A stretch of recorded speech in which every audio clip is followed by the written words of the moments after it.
Sziasztok! Ma a vadludak késői távozásával kezdünk, és a mai témánk a test lesz. Ugye ez advent első vasárnapja van ma, és bár tudom, hogy az első hétnek az angyala az igazságosság, és teljesen más a téma, én most mégis előre venném a mértékletességet, ami ugye majd következő vasárnap, illetve a következő hétnek a témája lesz, és a testre akarom egy picit rávinni a fókuszotokat. A földelemnek ugye ez az egyik legfontosabb témája, vagy lehetősége, hogy ebben az időszakban a fókuszt rávigyük kicsit a testre. Az egészség, ahogy benne is van a szóban, hogy akkor leszel egész, hogyha testi, lelki és szellemi értelemben is egyfajta egységet hozol létre magadban, tehát egyfajta harmóniát és egyensúlyt jelent mindhárom szinten. És a betegség az pedig tulajdonképpen nem más, mint amikor ez az egyensúly valamilyen oknál fogva fölborul, és fizikai szinten a tünetek azok valójában csak üzenetek, hiszen a gondolat hatással van az érzelemre, az érzelem hatással van a fizikai állapotra, és mindkettő teremtő energia. Tehát ha egy negatív érzelem vagy gondolat tartósan benne tart bennünket egy ilyen kibillent egyensúlyi állapotban, azaz létrejön már egy állapot, amiben beleragadtunk hónapokra, évekre, vagy akár évtizedekre, akkor a szervezetet átjáró energiák nem fognak tudni megfelelően áramlani. És a betegség az tulajdonképpen ennek az áramlásnak, az energia áramlásnak a megakadása, blokkolódása, és ezek materializálódhatnak később, ha nem foglalkozunk ezekkel a kezdeti tünetekkel. Tehát a test mindig jelez a lehető legkorábban, hogy valami nem stimmel. A kérdés az, hogy ezekre hajlandóak vagyunk-e odafigyelni, és kezdeni velük valamit.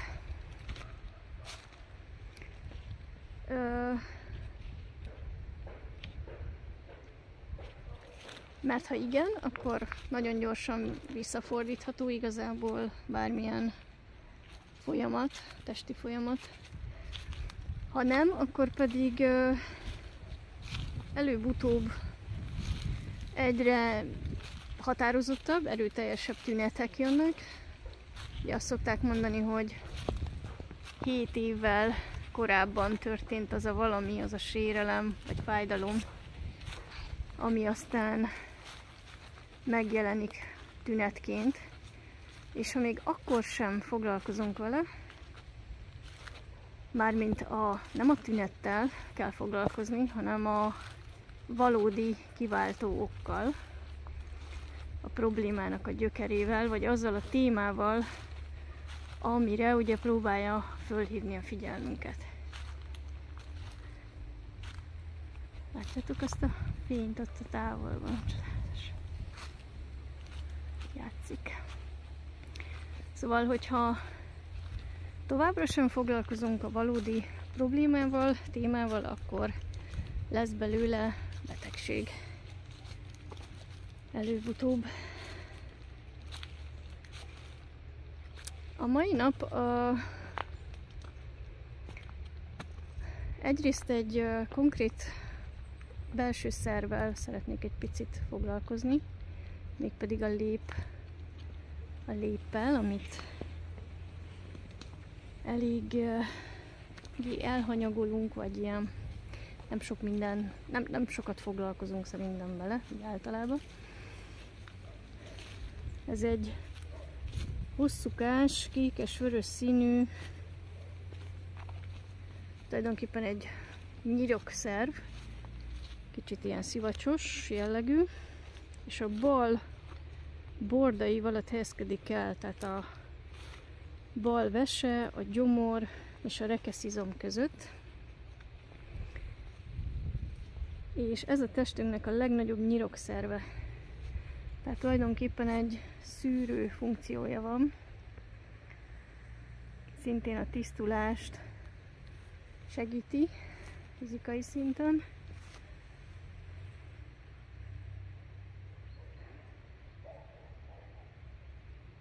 És ami fontos, hogy közvetlenül a hipotalamuszhoz, illetve a csecsemőmirigyhez, meg a hasnyálmirigyhez kapcsolódik.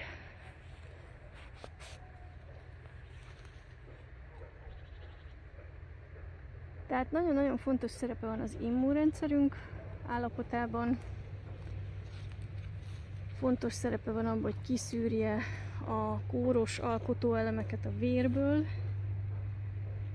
hogy elpusztítsa a kórokozókat, és nagyon fontos vérképző szervünk is, tehát ő felel azért, hogy milyen minőségű a vérünk, mert eltávolítja a keringésből az előregedett vagy kóros funkciójú vörösvértesteket.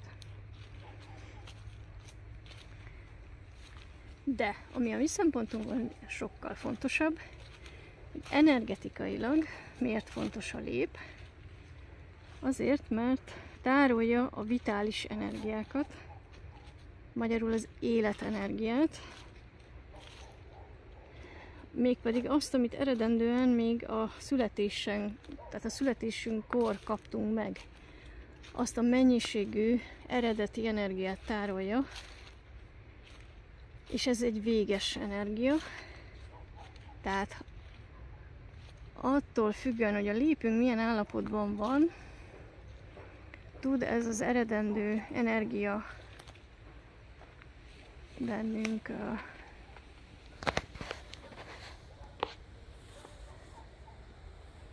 csökkenni vagy növekedni. Vagy hát növekedni nem tud, bocsánat, csak lassabban vagy gyorsabban csökkenni. Tehát mindenkinek más az a mennyiség, ami a rendelkezésére áll, de éppen ezért nagyon fontos a lépet erősíteni, támogatni és vigyázni rá, mert ugye növelni nem lehet ezt az eredeti életenergiát, de nem mindegy, hogy milyen mértékben pazaroljuk. Tehát ez a vér maga, az ugye az életörömet, az életerőt, az ősi erőket,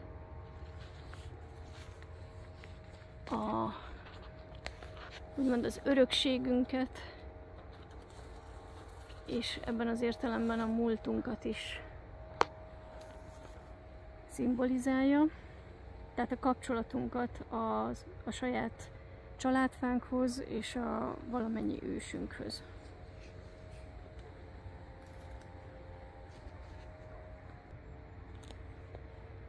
Ugyanakkor ez a tároló helye az úgynevezett ősbizalomnak is. Ugye amikor megszületünk, akkor mindenki átéli az egységből való kiszakadás élményét, hiszen csak ezáltal tudunk megszületni. De a legtöbben nem sokkal utána vissza is kapják ezt az élményt az anyával való kapcsolódás által, a szerencsésebbek. De vannak olyan lelkek, akiknek ez nem adatik meg, nem ilyen szerencsések. Nekik át kell élniük a kirekesztettség, az elszigeteltség, a magány és a kiszolgáltatottság állapotát, mondjuk például, mert kisújjal születtek és egyből inkubátorba kerültek néhány napra vagy hétre, vagy az anyával történik valami olyan a szülés során, ami őt nem teszi alkalmassá, hogy azonnal létrejöjjön ez a kapcsolat. Mert mondjuk a saját életéért küzd, mint az én édesanyám is annó, aki kómába esett a szülés után, és 2 napig küzdöttek az életéért. Tehát nem tehetett arról, hogy ez így történt, de ennek kapcsán ez az ős bizalom elég jelentősen sérülhet. Tehát ha ez az ősbizalom megrendül, akkor a világgal való első találkozásunk eredményeképp később is nehezen viseljük a világgal való találkozásokat, és esetleg ott megjelenik ez a bizalmatlanság. Ez majd egy másik videónak lesz a témája. Itt most az a lényeg csak, hogy lehet, hogy pont erre a traumára, sőt biztos, hogy erre a traumára van szüksége azoknak, akiknek ezt át kellett élnie, ahhoz, hogy a saját életfeladatukat beteljesítsék.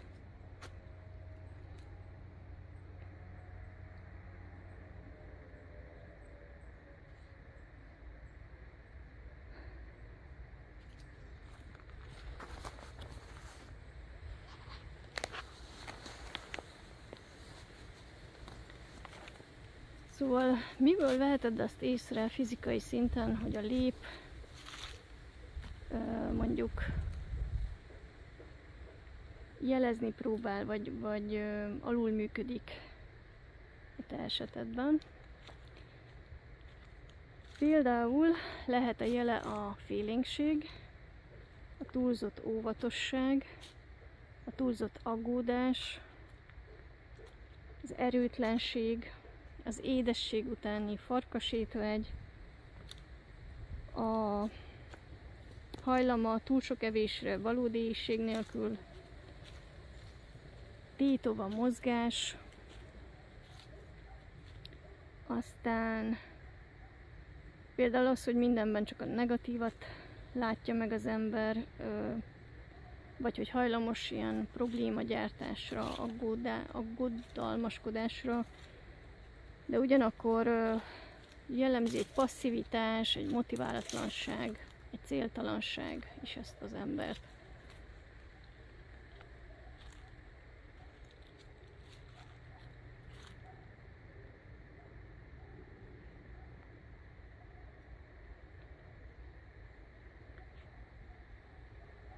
Meg például, ami nagyon jellegzetes még, hogy az ételt mindig le kell öblítenie folyadékkal. Nem bír úgy enni, hogy ne igyon közben. Fizikai szinten pedig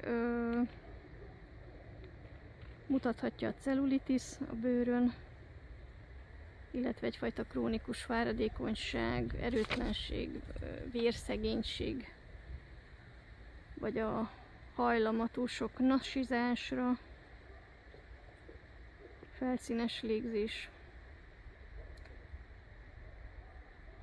És van egy folyamatos nyugtalanságérzet a testben, belső feszültség, egy szorongás a jövőtől, ami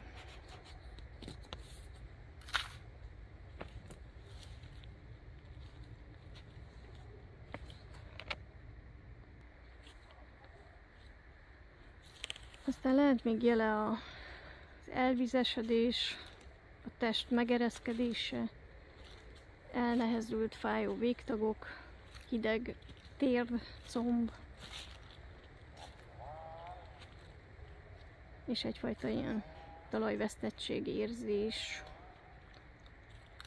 nyugtalan alvás.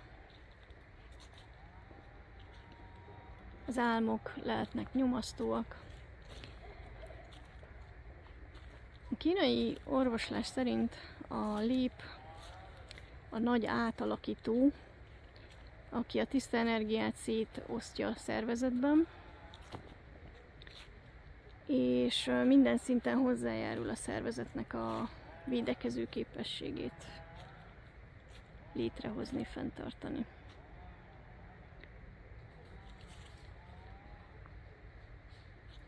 Ott egy őzike volt.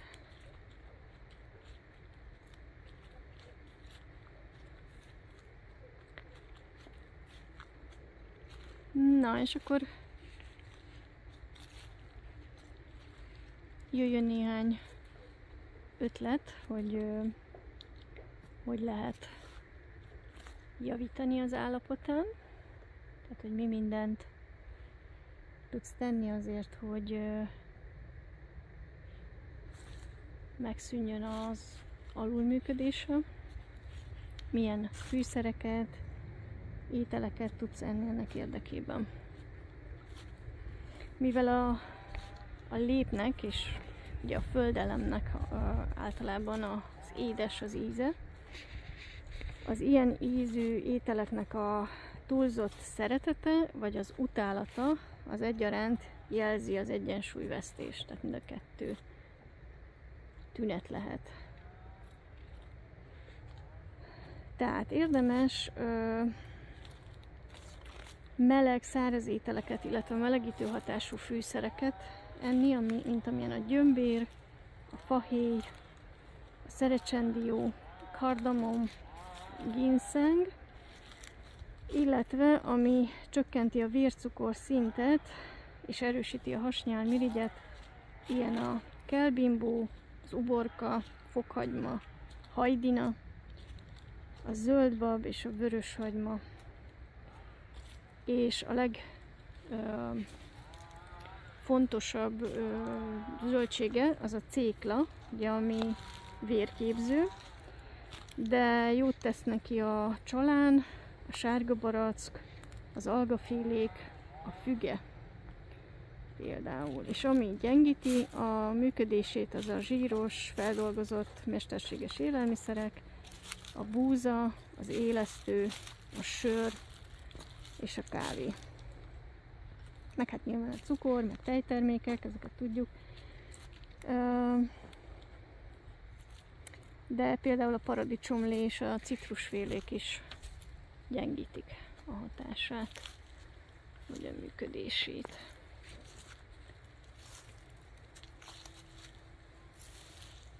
És hát megérkeztünk utunk végére. És a mai nap picit a testtel foglalkoztunk, azon belül a léppel, mint belső szervvel is, mint a földelem fő szervével. Ugye a másik földelem szerv lesz majd a gyomor. Itt a földelemnél a legfontosabb az, hogy mivel tápláljuk magunkat, ugye a szer etet, a gyűl ölet, de nem mindegy, hogy mivel etetjük magunkat. Nem csak fizikai szinten, hanem mentális és érzelmi szinten is érdemes odafigyelni, hogy mit engedünk be a lényünkbe, a testünkbe, mert ezeket mind fel is kell dolgozni. Tehát azért tartozik ide a gyomor például, mert az a szervünk, aminek a feladata az, hogy mindent, amit begyűjtöttünk kívülről, amit beengedtünk, akarva vagy akaratlan, tudatosan vagy öntudatlanul, azt fel kell dolgoznia, meg kell emésztenie, és külön kell tudnia választani a hasznost a haszontalantól, a károst a károstól, vagy a károst attól, ami nem káros, hanem hasznos a szervezet számára, és a szervezetet szolgálja, a lényünket szolgálja, és nem pedig árt neki. És ezeket ugye ki kell pucolnia, ami árt. Úgyhogy a következő videóban pedig az érzelmi szintre megyünk tovább, és a bizalom lesz a témánk, a bizalom, illetve a bizalmatlanság témaköre. Köszönöm, hogy ma is velem voltatok. Sziasztok!